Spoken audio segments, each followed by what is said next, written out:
Meu Financiamento Solar, uma solução Banco BV. Novo ecossistema Gênix, conta agora com um banco.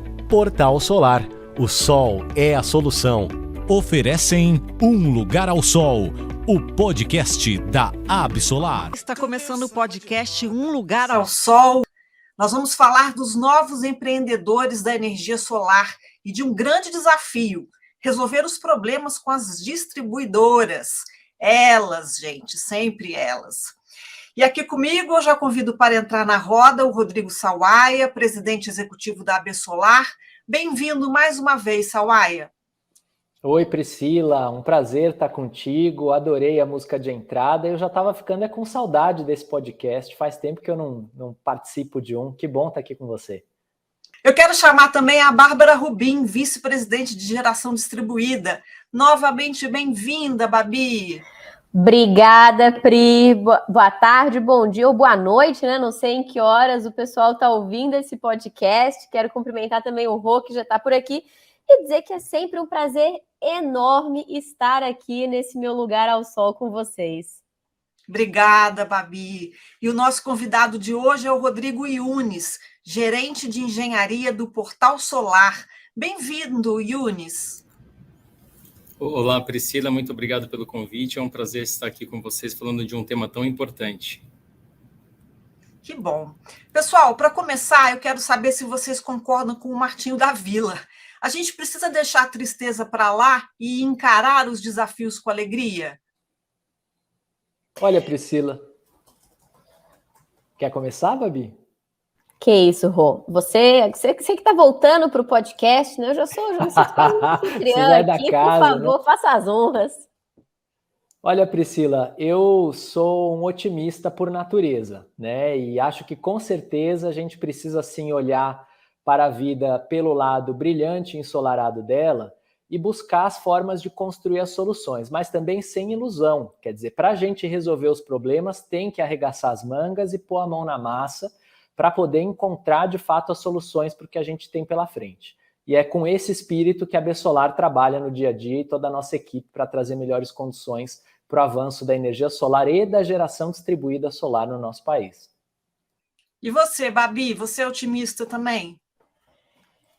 Eu acho que numa escala de Rodrigo Sawaia, eu estou um pouco menos, estou um pouco menor aí nessa escala de otimismo do que ele, sabe, Pri? Mas eu concordo, sim, que a gente sempre tem que tratar os desafios da vida com muita alegria. E acho que o nosso setor é um setor que também demanda que a gente consiga trazer um pouco mais de leveza para o nosso dia a dia. Não porque não seja um setor bom de se trabalhar, é um setor maravilhoso, mas porque é um setor que passa por muita transformação.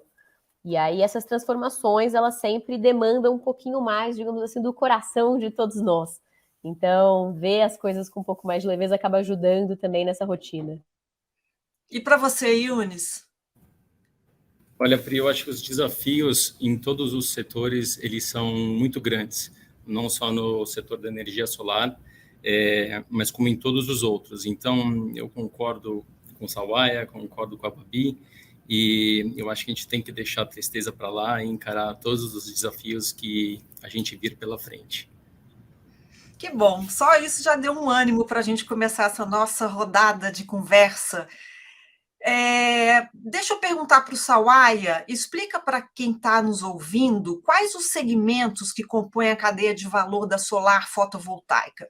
Eu fiz uma pesquisa rápida no Google, encontrei várias divisões, 5, 6 categorias, se eu não me engano. Quem trabalha com solar pode atuar em quais frentes? Olha só, Pri, excelente pergunta. São realmente muitas categorias e eu diria mais do que essas que você encontrou. Vamos começar da base. Quando a gente fala de energia solar, alguém tem que fabricar a matéria-prima que o setor utiliza. Então, nós temos as empresas que fabricam essa matéria-prima, número 1. Número 2, nós temos as empresas que transformam essa matéria-prima em produtos, em equipamentos utilizados pelo setor. Número 3, temos aquelas empresas que distribuem esses equipamentos para que eles cheguem até os consumidores ou até os empresários que vão colocar esses sistemas para funcionar. Número 3, esse. Número 4, as empresas que fazem os projetos, a parte da engenharia, para poder, de fato, número 5, construir as usinas fotovoltaicas ou instalar os sistemas no telhado, né?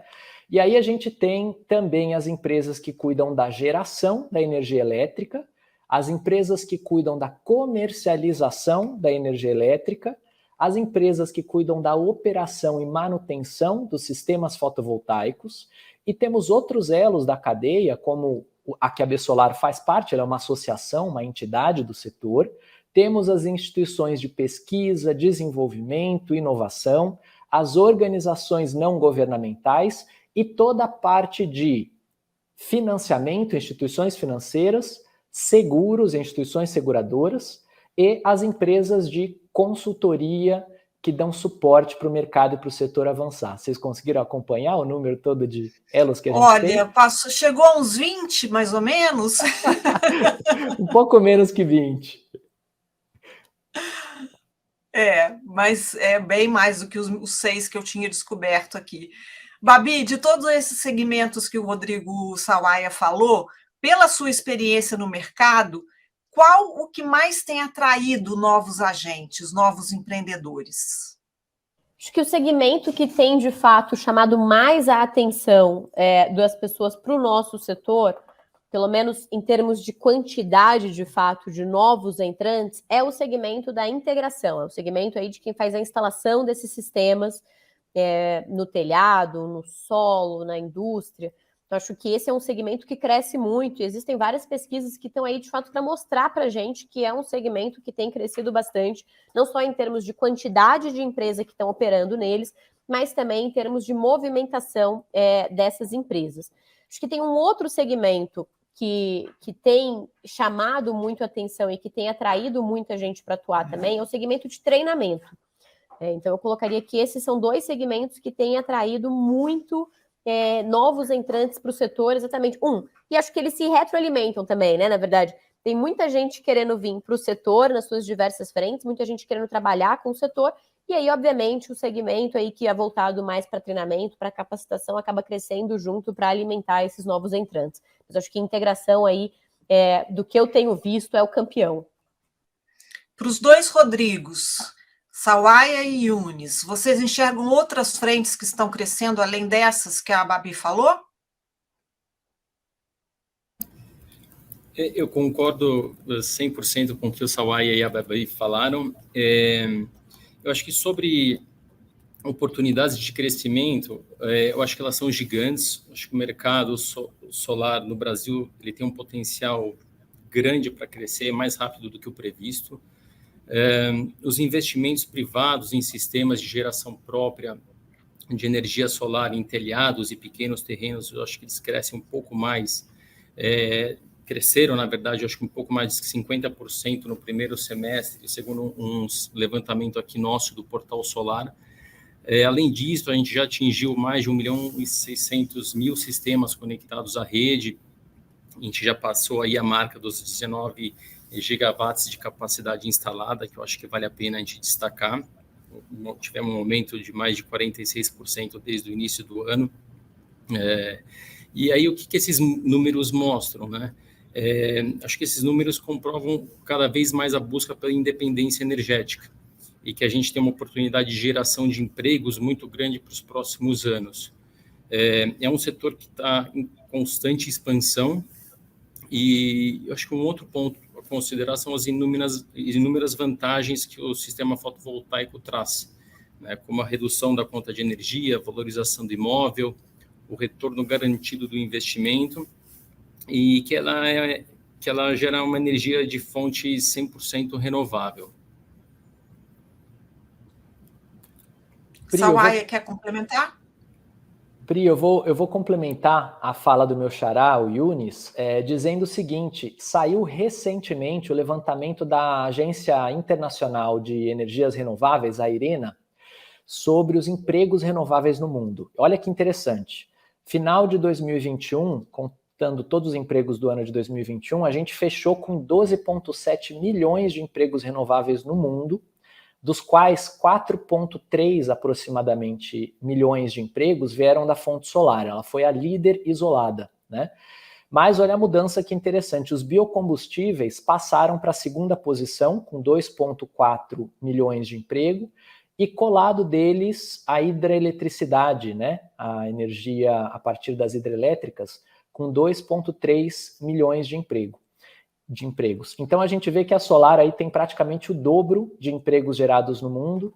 Em relação a biocombustíveis, está em segundo lugar, e as hidrelétricas, e destacar que esses empregos não são só técnicos. Muitos desses empregos são em áreas como comunicação, vendas, logística, que são áreas que qualquer empresa precisa, de qualquer setor da economia. Então, tem oportunidades na energia solar, não só para os técnicos, mas para quem queira participar do crescimento desse mercado, desse setor, e que já atua em outras áreas econômicas aí no país.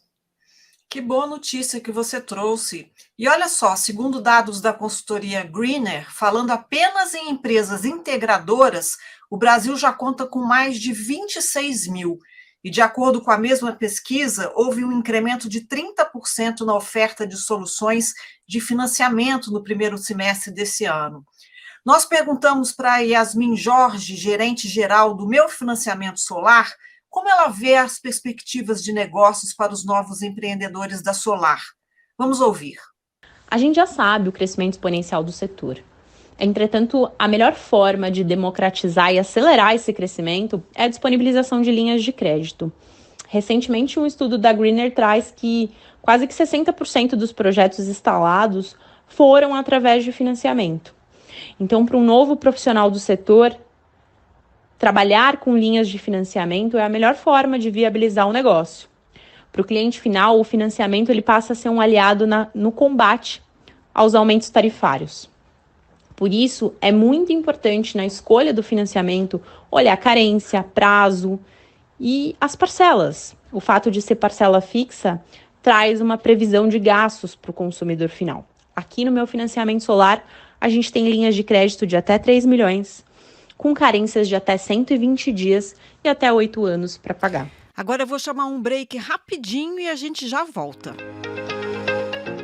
Conheça Meu Financiamento Solar, solução digital do Banco BV para financiamento de energia solar. Atendimento personalizado e praticidade para a sua empresa. Aumente suas vendas financiando seus clientes. Acesse meufinanciamentosolar.com.br. A Genix oferece tudo o que o integrador precisa. No ecossistema Genix, você encontra programas de parceria e capacitação e pode contar com o Banco Genix, o banco digital do integrador solar, além da melhor plataforma para comercialização de kits fotovoltaicos. Já pensou economizar até 95% na conta de luz? O Portal Solar oferece a solução completa para te ajudar a gerar a sua própria energia.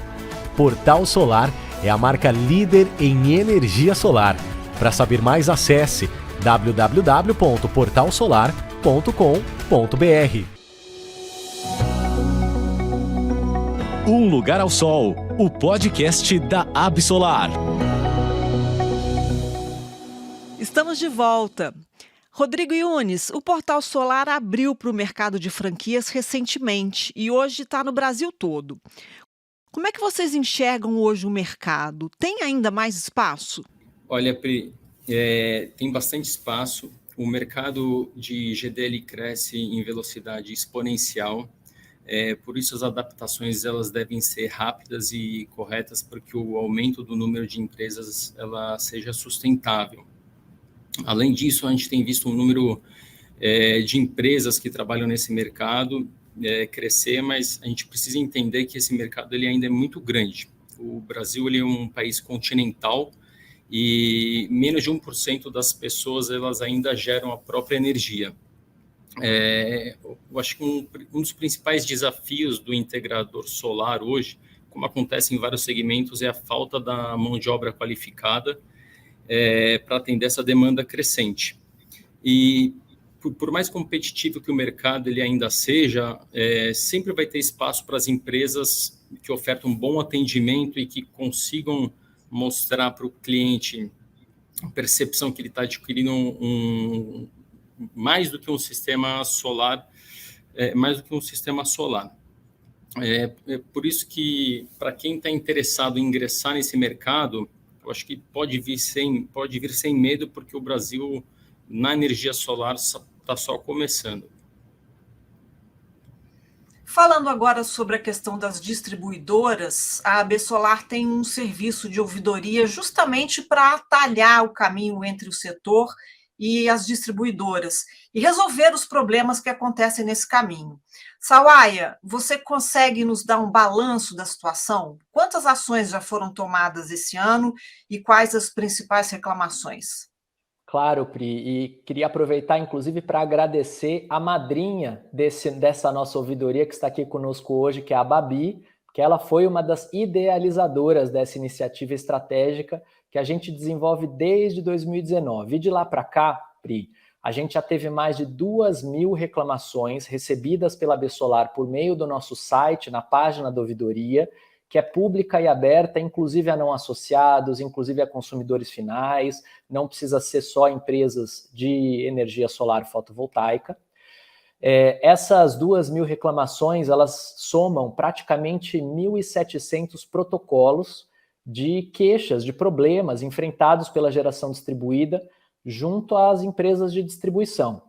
E a maioria delas, por volta de 2/3 desses problemas, estão relacionados com os prazos que as distribuidoras precisam cumprir, que são uma responsabilidade delas e que não estão sendo cumpridos. Então, os consumidores, os empreendedores estão sendo deixados para trás nesse quesito, né? Para a gente ter uma ideia, mais de 50% das reclamações são especificamente em relação ao descumprimento de prazo para emissão do chamado parecer de acesso, a primeira etapa. Quando um consumidor quer conectar a geração distribuída, ele tem que pedir esse parecer de acesso para a distribuidora para poder dar início ao seu processo de desenvolvimento dessa geração distribuída. Então, a metade dos problemas é que as distribuidoras sequer cumprem esse prazo que está previsto na regulamentação. E aí, de um lado, a AB Solar, para ajudar a mostrar essa situação e esse desrespeito que tem acontecido com os consumidores, para a agência regulatória, que é responsável pela fiscalização, nós temos encaminhado a cada mês um relatório atualizado com esses problemas encontrados, para que o regulador possa fazer a sua fiscalização, a sua auditoria das distribuidoras.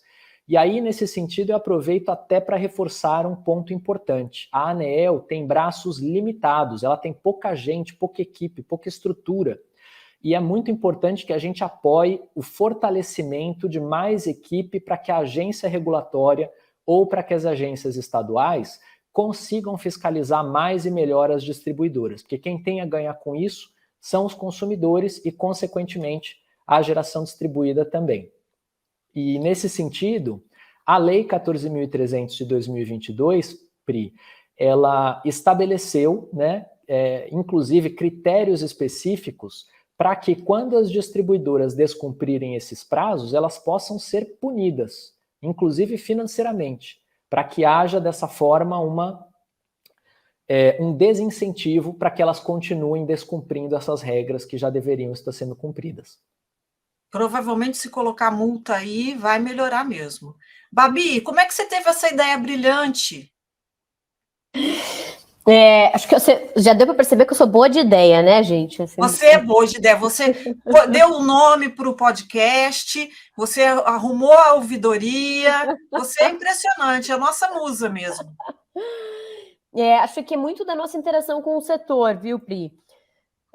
Já existe, importante dizer, as distribuidoras têm que ter suas ouvidorias, a ANEEL tem uma ouvidoria, mas o que a gente percebia muito da nossa interação com os associados e com as empresas do setor de maneira geral é que, infelizmente, esses mecanismos não são efetivos, né?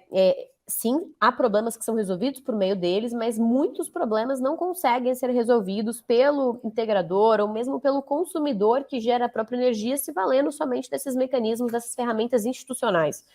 E a gente recebia muita demanda de que as pessoas, de fato, vinham até a gente para pedir ajuda, né? Então, poxa, a AB Solar não pode me ajudar com esse meu caso, a AB Solar não pode me ajudar com aquele outro caso. E é óbvio que a associação está aqui para servir os seus associados, né? Ela é construída pelos associados e a gente está aqui para servir também nossos associados. Mas, muitas vezes, ficar atuando em casos específicos, um a um, não era a maneira mais eficiente da gente também atuar enquanto associação. Então, a ideia da ouvidoria foi exatamente, gerar uma perspectiva nossa sobre qual realmente é a situação em termos do setor com relação às distribuidoras e quais são os principais problemas que o setor tem com as distribuidoras, para que a partir disso a AB Solar pudesse ter duas ações. Uma é endereçar para buscar os casos que foram levados à ouvidoria da AB Solar, então fazendo de fato as reclamações necessárias e os endereçamentos necessários com a ANEEL para isso, por exemplo, e muitas vezes com as próprias distribuidoras de energia. Mas, dois, também, olhar para essas reclamações de uma maneira mais sistêmica. Poxa, se existe esse ponto aqui que é sempre um gargalo, né? Onde é que está o gargalo? Por exemplo, se existe, como o Rô comentou, a questão do descumprimento dos prazos, ela sempre é um gargalo por parte das distribuidoras, né? O que a gente pode fazer? Será que o gargalo é porque a distribuidora não tem pessoal? Será que o gargalo é porque a gente precisa, de fato, automatizar ainda e tornar digitalizar os processos da distribuidora, que vale lembrar, inclusive, é uma determinação da própria 482? Será que o problema é que tem muitos projetos, o crescimento também está acontecendo muito mais do que tinha sido previsto? Então, acho que a ideia da criação da ouvidoria foi a gente conseguir olhar para essa problemática de uma maneira um pouco maior e endereçar dessas duas formas. Uma mais sistêmica, tentando lidar de fato na raiz, e a outra tentando lidar diretamente no efeito, porque a gente sabe que é onde dói hoje para o nosso associado e para quem trabalha no nosso setor. E Pri, Tá certo. Oi. Se eu puder complementar a ótima fala da Babi sobre esse assunto... Você sempre pode complementar, Sawaia. Obrigado.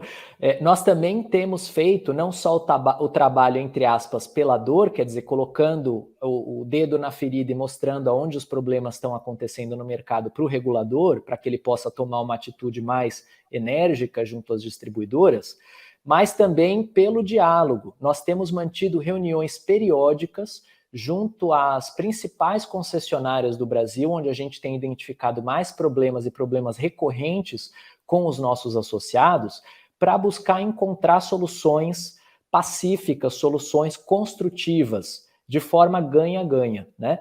E nos últimos 3 meses, só para trazer um número atualizado, foram pelo menos 8 reuniões de trabalho com 11 concessionárias de distribuição de energia elétrica diferentes, apontando esses desafios, essas dores do setor, ouvindo deles também aonde o calo aperta do lado da distribuição, para a gente construir essas soluções em conjunto. Tá certo. Yunis. Eu gostaria só de fazer uma breve complementação com o que o Sawaia e a Babi falaram. Acho que além sobre o descumprimento dos prazos, falando rapidamente sobre os números do Portal Solar, eu acho que vale dar um exemplo prático aqui. Quando a gente fala de emissão do parecer de acesso, 20% foram emitidos fora do prazo proposto pela ANEEL. Já sobre a vistoria e troca do medidor, foram 30% que tiveram atraso pelo prazo estabelecido. Então, realmente, o descumprimento dos prazos é um problema que atrasa bastante o nosso planejamento. E um outro exemplo que eu acho que vale a pena a gente comentar, quando a gente fala de problemas com as distribuidoras, eu acho que é o canal de comunicação.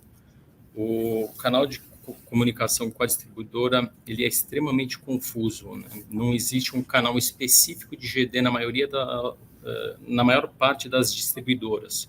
Em outras, por mais que exista, não há quem possa sanar essas dúvidas por desconhecimento do processo. O ideal, na minha opinião, é que a gente tivesse um acompanhamento numa plataforma online, para que os usuários pudessem acompanhar o andamento de cada etapa do projeto e para que tivesse uma visibilidade completa do status e podendo reportar para os seus clientes, evitando possíveis desgastes com o cliente. Vocês que têm franquia no país inteiro, igual a gente já falou aqui, vocês têm sentido esse cabo de guerra com as distribuidoras das diferentes áreas de concessão? E quais os pontos que merecem destaque, além desses que você falou? Então, Pri, no Brasil existem mais de 100 distribuidoras de energia elétrica, né? Cada distribuidora de energia elétrica é uma empresa completamente diferente da outra, apesar delas terem uma agência reguladora por trás, que tem a missão de proporcionar condições favoráveis para que o mercado de energia elétrica se desenvolva. Do ponto de vista de elaboração de projetos, algumas diferenças entre elas que eu acho que me chamam mais atenção. Acho que primeiro, eu acho que é a falta de um sistema automatizado para solicitação de acesso. Hoje existem várias formas para dar andamento no processo, né? Então, alguns exemplos, a gente consegue solicitar por e-mail, anexando toda a documentação, utilizando o login do cliente, utilizando o login do profissional. Então, na verdade, cada distribuidor exige que a solicitação de acesso seja feita de uma forma, né? Eu acho que, segundo, não existe um padrão sobre quais informações são necessárias. A relação de documentos que precisam ser enviados, as informações dos formulários que precisam ser preenchidos e as formas de solicitar e de realizar a vistoria variam de acordo com cada concessionária. Aqui no portal, por exemplo, a gente criou especialistas por distribuidoras de tão diferentes que elas são. Antes, todos os engenheiros eles faziam projetos para todas as distribuidoras. E a gente percebeu que, deixando os engenheiros dedicados para algumas delas, o índice de reprovas de projetos acabou reduzindo absurdamente, porque cada um conhece melhor as particularidades de cada uma. Então, o ideal para nós é que a gente tivesse uma uniformização, mas já que isso não acontece, a gente acaba nos adaptando a elas. Babi, você vira e mexe está em contato com integradoras e com distribuidoras.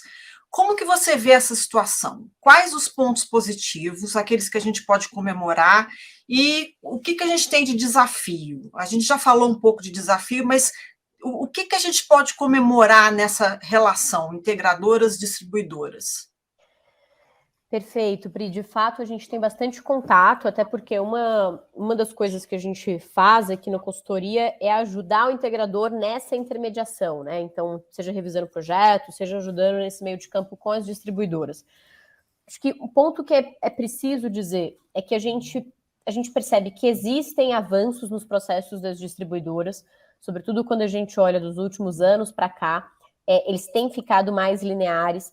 A gente tem muitos grupos, né? É difícil, ou na verdade, não é nem que é difícil, mas existem muitos grupos que têm várias áreas de concessão no nosso país. Então, você acaba tendo um único grupo econômico que atua em 2 ou 3 ou 4 estados, muitas vezes 5 estados. Isso acaba sendo uma facilitação para o integrador que atua também em diversas áreas de concessão. Por quê? Porque o que a gente tem visto acontecer cada vez mais é que, passado uma fase de transição inicial desses grupos, eles tendem a unificar o processo, né? Então, se eu puder dar um exemplo, o Grupo Enel tem feito um esforço bastante grande de unificar os processos entre Rio de Janeiro, São Paulo, Goiás e Ceará. É óbvio que é um trabalho em construção, acho que leva um tempo e não acontece da noite para o dia, mas isso tem sido feito. Então, acho que esse trabalho que alguns grupos de distribuidora que atuam em diversas áreas de concessão têm feito é bastante positivo, exatamente porque, como eu comentei, não é ainda a unificação que o Yunis pediu, né, de ser um processo único no Brasil, mas não deixa de ser um pouquinho mais fácil, um pouquinho mais linear do que se a gente tivesse, de fato, processos extremamente diferentes. A gente percebe também que, em muitas distribuidoras, uma abertura cada vez maior delas com diálogo. E acho que a gente percebe isso tanto na Absolar, né? Porque uma coisa que a ouvidoria fez para a gente, a ouvidoria da Absolar fez para a gente, é dar para a gente respaldo, para a gente solicitar essas interações diretamente, essas intervenções maiores das distribuidoras também nos casos, porque agora a gente passa a ter dados, né? Acho que, olha, isso aqui é um gargalo, é um problema recorrente na sua área de concessão. E a gente tem percebido uma abertura maior para o diálogo, então que precisa, de fato, ser comemorada, né, de certa forma. E acho também um outro ponto importante, acho que a gente tem visto cada vez mais uma preocupação do setor, e aí eu estou dizendo mais dos integradores mesmo, de quem trabalha com isso, de buscar realmente uma capacitação maior para se adequar às normas das distribuidoras. Quando a gente olha para esses problemas, o que a gente percebe é que existe também uma relação que precisa ser melhorada, que precisa ser tornada mais fluida. Porque muitas vezes, quando o projeto vai ser desenvolvido, por exemplo, o integrador leva em consideração o PRODIST, ele leva em consideração a 482, que são as normativas federais, mas ele não necessariamente observa a normativa específica daquela distribuidora. Então, isso gera projeto que vai ser protocolado, que vai gerar uma reprova, que vai ter que ser protocolado de novo. Então, todo mundo perde. O integrador perde porque perdeu tempo, que ele poderia estar, de fato, instalando a usina do cliente dele, e a distribuidora perde porque ela teve que colocar um analista para analisar um projeto que não estava pronto para ser analisado. Então, acho que isso é uma coisa aí que a gente tem visto melhorar cada vez mais, mas que ainda precisa melhorar. E aí, de novo, um diálogo maior entre os agentes ajuda muito nesse sentido, porque é mais fácil para o setor desenvolver esses projetos quando existe um entendimento maior do que a distribuidora quer. E acho que um ponto, vou parar de falar daqui a pouco, gente. Não, vai lá. Da gente comemorar também é a própria vinda da 14300. A gente teve um cenário que aconteceu muito em 19 e 20, que foi extremamente grave, que era o integrador preparava o projeto inteiro, e aí no dia que ele ia protocolar, ele era surpreendido com uma nova normativa da concessionária que mudava, por exemplo, uma especificação para a conexão da usina rede. E aí ele tinha que voltar e refazer aquele projeto inteirinho, porque senão, se ele protocolasse aquele que ele tinha feito, ele seria rejeitado. E aí, nesse sentido, a 14300 ela cria, né, uma necessidade de que qualquer alteração nos normativos da distribuidora seja feito e seja comunicada ao setor com pelo menos 90 dias de antecedência.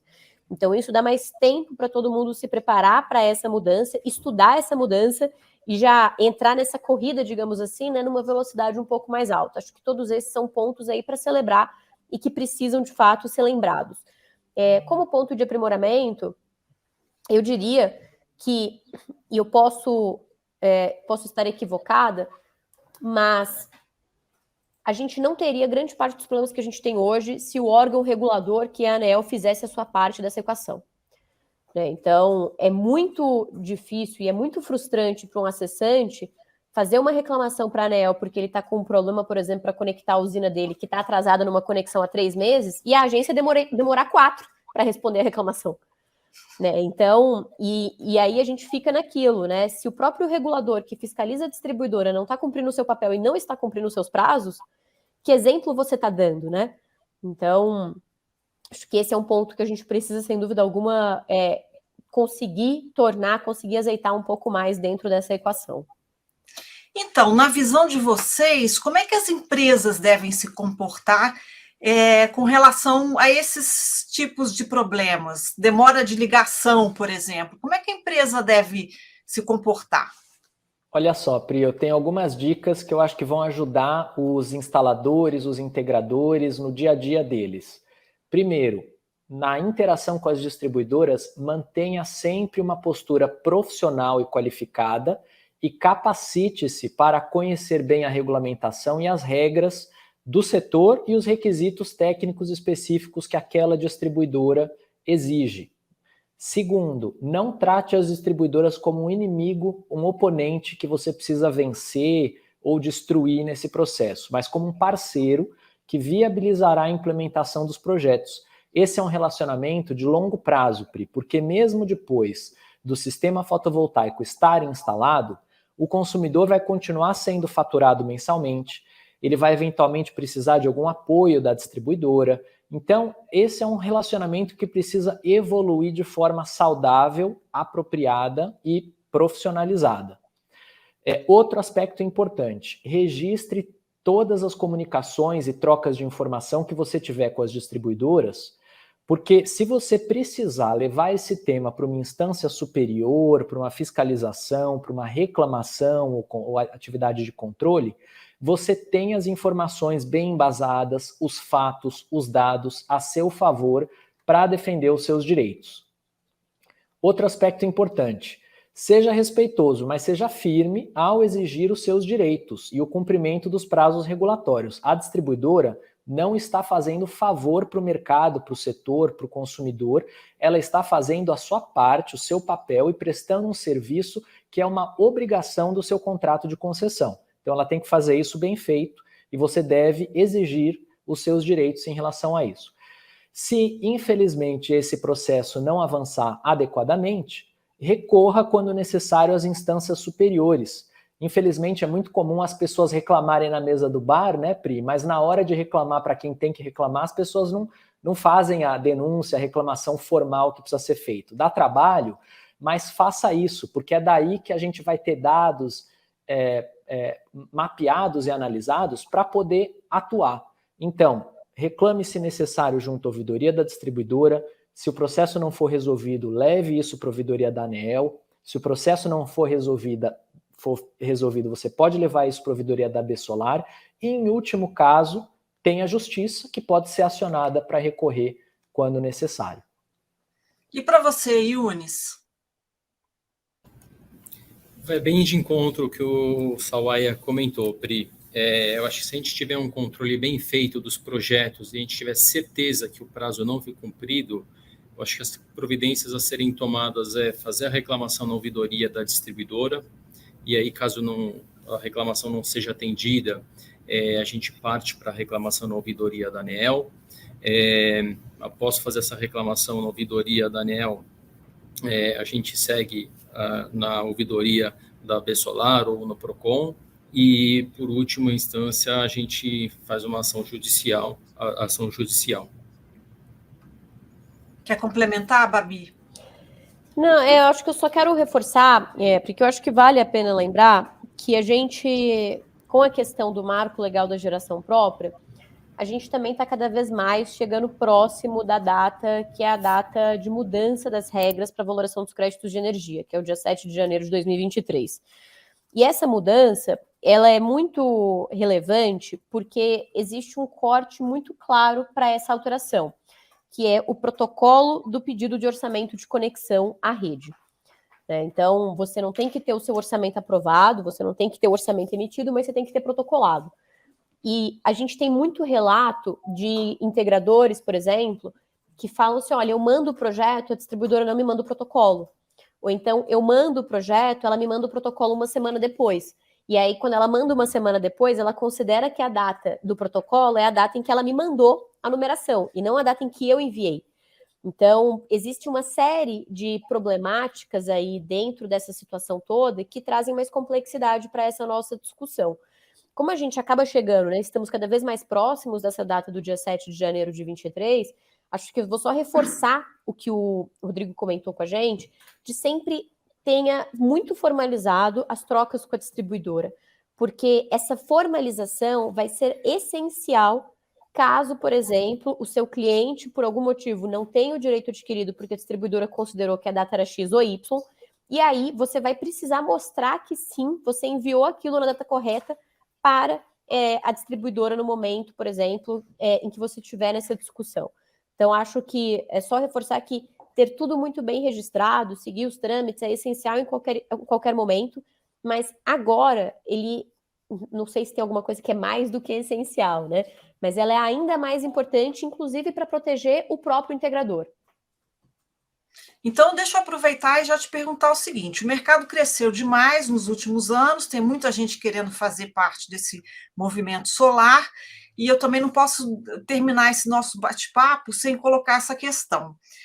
Babi, com a nova lei da geração distribuída, como é que fica a perspectiva de crescimento do mercado a curto e médio prazos? E o que vocês diriam, aí abrindo para os outros Rodrigos, o que vocês diriam para quem está começando ou pensando em ser empreendedor dentro da solar? Prio, a perspectiva do mercado é muito boa, eu diria, né? Assim, a tendência do consumidor gerar a própria energia é uma tendência irreversível, né? Assim, é uma tendência que a gente vê crescer no mundo inteiro.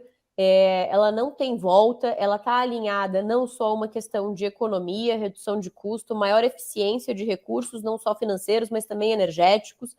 Eu acho que essa é uma tendência que veio para ficar, e a gente tem países que têm geração distribuída e regramentos aí de net metering ou feed-in tariff há muito mais anos. para mostrar para a gente, de fato, que o mercado brasileiro está só começando. A gente vai ter uma mudança de regra no ano que vem e, na minha leitura, a curto prazo, o impacto dessa mudança de regra vai ser diretamente proporcional ao quanto o setor se preparar para essa mudança de regra. Por quê? Porque o que a gente percebe é que, muitas vezes, o próprio integrador ele fica receoso com a mudança, ele fica receoso em não entender necessariamente o direito que vai ser alterado, e ele passa esse receio para o consumidor final, ele passa esse receio para o potencial cliente dele. Obviamente, se você entra numa loja para comprar um sapato e você pergunta para o vendedor se o sapato vai apertar o pé, e o vendedor te responde, veja bem, pode ser que sim, pode ser que não, depende da chuva, você vai falar assim, não, então eu vou comprar esse sapato, né? Quando você souber me responder se ele vai apertar meu pé ou não, eu volto aqui e compro. É a mesma coisa, obviamente, né, a gente fez as devidas proporções aqui de exemplo, mas é a mesma coisa para um sistema fotovoltaico. E a gente vê cada vez mais consumidores que buscam a gente porque os integradores não estão conseguindo explicar o que vai ser alterado, como é que vai ser o impacto, como é que vai ficar a minha conta. Então, acho que um eventual despreparo do setor para essas mudanças pode frear um pouco o mercado, que é uma questão curta. É assim, né? É como se fosse o mercado vai fazer um respiro para conseguir entender o que está acontecendo e aí voltar a crescer. Eu nem chamaria isso de uma paralisação, uma falta de crescimento, nada disso. Mas eu acho que isso pode acontecer dependendo, como eu comentei, do quanto o setor estiver preparado.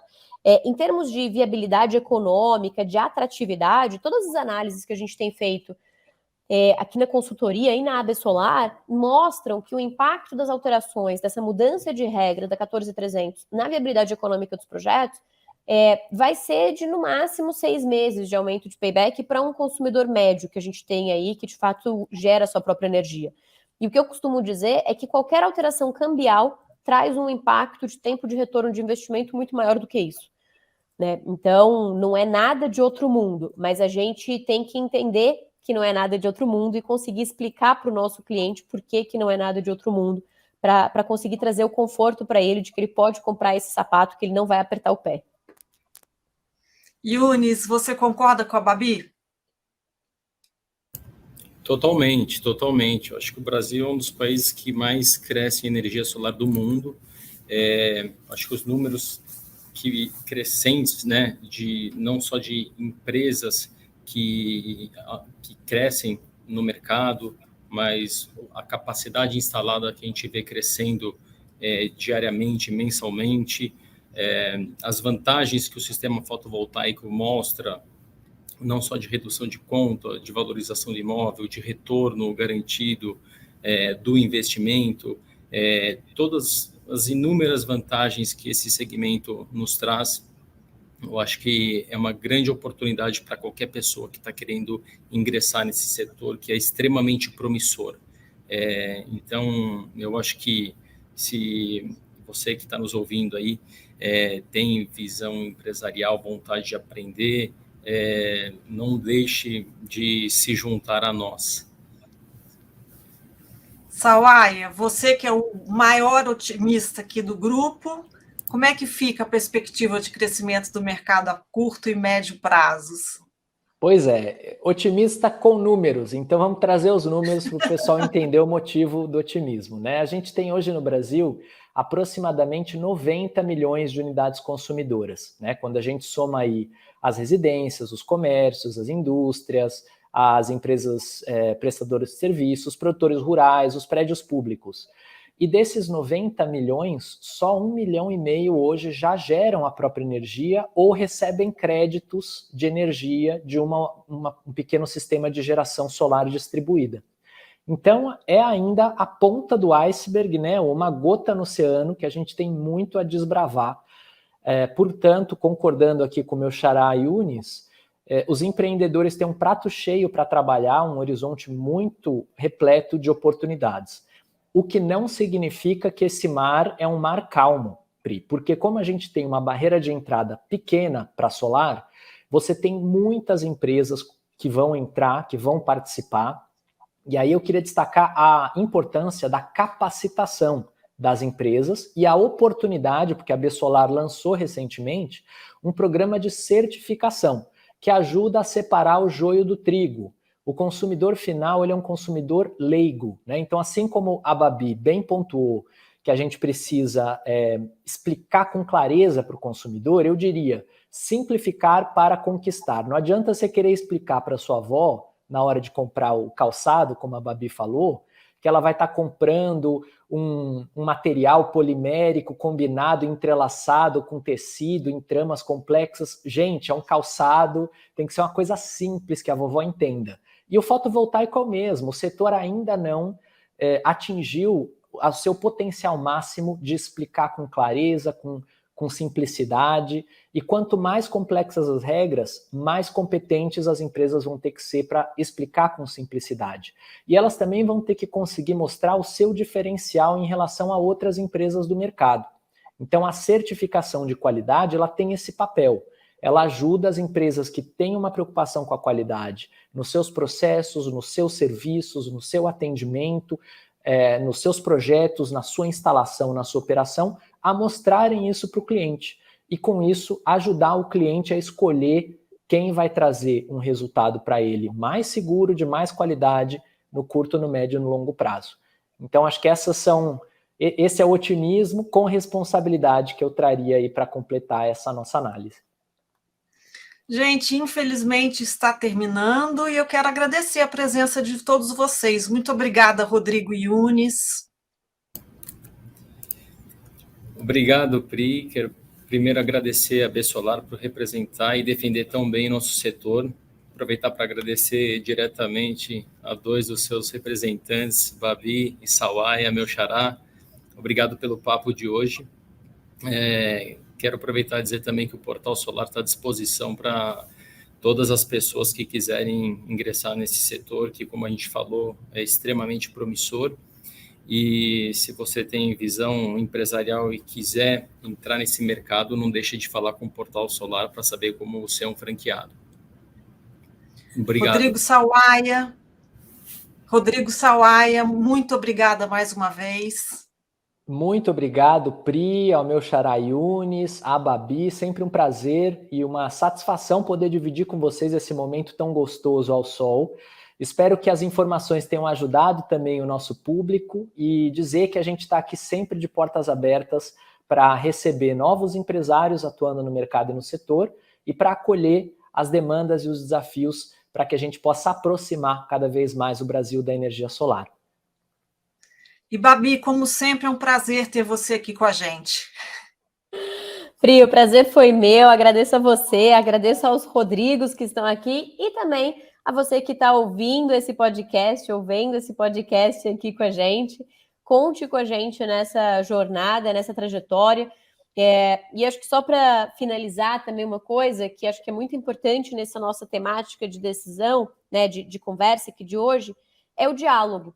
Né, assim, acho que eu quero deixar minha última mensagem aqui para estimular o diálogo. A gente vê muito integrador que parece que tem medo também de conversar com a distribuidora, de debater com a distribuidora a exigência que foi feita. Não tenham esse receio, né? Como o Rubem colocou, não é um favor que está sendo feito, é um dever que faz parte do contrato que elas fizeram com o poder público.